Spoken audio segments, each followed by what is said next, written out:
అందరికీ నమస్కారం అండి. Welcome to Omkar Nadeshwar stock market investment tips YouTube channel sir.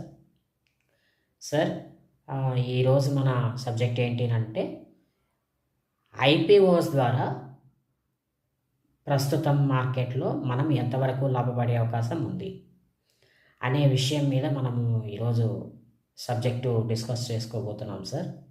నేను నాకు తెలిసిన విషయాన్నంతా కూడా మాట్లాడుతూ ఈ వీడియోని మీకోసమని నా యూట్యూబ్ ఛానల్లో అప్లోడ్ చేస్తున్నాను. చూడండి. లైటింగ్ కొంచెం తక్కువ ఉన్న దయచేసి క్షమించండి. ఎందుకంటే మొబైల్ కొంచెం ప్రాబ్లమాటిక్గా ఉండడం వల్ల నేను లైటింగ్ అనేది పెద్దగా పెట్టలేకపోతున్నాను మీకు. సో సబ్జెక్ట్లోకి వెళ్ళిపోదాం సార్.